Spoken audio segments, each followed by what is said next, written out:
സ്വർണ്ണക്കൊള്ള പോലെ തന്നെ ശബരിമലയെ മുൻനിർത്തി പല തട്ടിപ്പുകളും പണപ്പിരിവുകളും നടന്നിട്ടുണ്ട്. ഇതിൽ പലതിനും അവസരമൊരുക്കിയതാകട്ടെ ദേവസ്വം ബോർഡാണ്.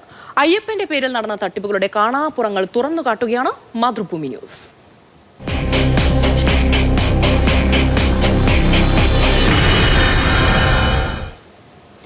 ശബരിമലയുടെ പേരിൽ പണപ്പിരിവിനാണ് പുണ്യം പൂങ്കാവനം പദ്ധതി ഹൈക്കോടതി പൂട്ടിച്ചത്.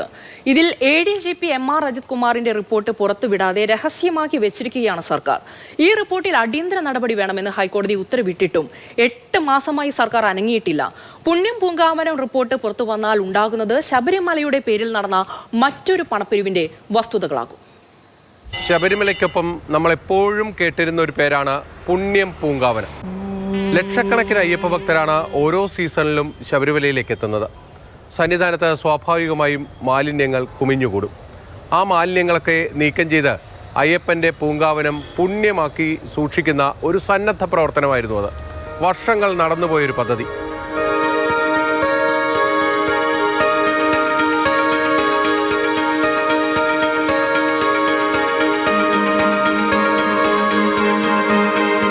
എന്തുകൊണ്ട് ഇപ്പോൾ പുണ്യം പൂങ്കാവനത്തെക്കുറിച്ച് നമ്മൾ കേൾക്കുന്നില്ല? ഇപ്പോഴത്തെ ശബരിമല വിവാദങ്ങളുമൊക്കെയായി ബന്ധപ്പെട്ട് ചേർത്ത് വയ്ക്കാവുന്ന ഒരു സംഭവമാണ് പുണ്യം പൂങ്കാവനത്തിന് പിന്നിലുമുള്ളത്. കഴിഞ്ഞ വർഷമാണ് പുണ്യം പൂങ്കാവനവുമായി ബന്ധപ്പെട്ട് ഹൈക്കോടതിയിൽ ചില പരാതികൾ വരുന്നത്. സംസ്ഥാനത്തിനകത്തും പുറത്തും ഈ പദ്ധതിയുടെ പേരിൽ പണപ്പിരിവ് നടത്തുന്നു എന്നതായിരുന്നു വിഷയം.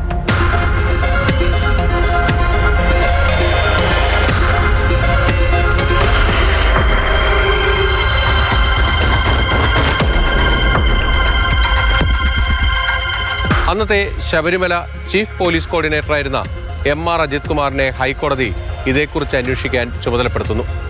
മാസങ്ങൾ നീണ്ട അന്വേഷണത്തിനൊടുവിൽ ഇതുമായി ബന്ധപ്പെട്ടവരുടെ സാമ്പത്തിക ഇടപാടുകളടക്കം പരിശോധിച്ച് വിശദമായൊരു റിപ്പോർട്ട് തന്നെ ADGP AG's ഓഫീസിന് കൈമാറി. ആ റിപ്പോർട്ട് പക്ഷേ സംസ്ഥാന സർക്കാർ ദേവസ്വം ബെഞ്ചിൽ ഹാജരാക്കിയത് മുദ്രവച്ച കവറിലാണ്. അതിനൊരു കാരണമുണ്ട്. ആ റിപ്പോർട്ടിലെ ഞെട്ടിപ്പിക്കുന്ന പല വസ്തുതകളും പുറത്തു വന്നാൽ ഉണ്ടാകുന്ന കോളിളക്കമാണ് സർക്കാരിനെ ഭയപ്പെടുത്തിയിരുന്നത്.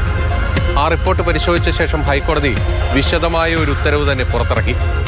അതിൽ നിന്ന് തന്നെ എന്താണ് ആ റിപ്പോർട്ടിന്റെ ഉള്ളടക്കമെന്നത് ഏകദേശം വ്യക്തമാണ്. പുണ്യം പൂങ്കാവനം എന്ന പദ്ധതി ഇനി വേണ്ട. അതിൻ്റെ പേരിൽ ആരും പണപ്പിരിവ് നടത്തരുത്. ശബരിമലയിലെ മാലിന്യ നിർമ്മാർജ്ജനം തിരുവിതാംകൂർ ദേവസ്വം ബോർഡിന്റെ ഉത്തരവാദിത്തമാണ്. അത് മറ്റൊരു സംഘടനയെയും ഏൽപ്പിക്കരുത്. അതോടൊപ്പം തന്നെ കോടതി ഒരു കാര്യം കൂടി പറഞ്ഞു. ഈ റിപ്പോർട്ടിന്മേൽ ഏറ്റവും വേഗത്തിൽ സർക്കാർ നടപടിയെടുക്കണം.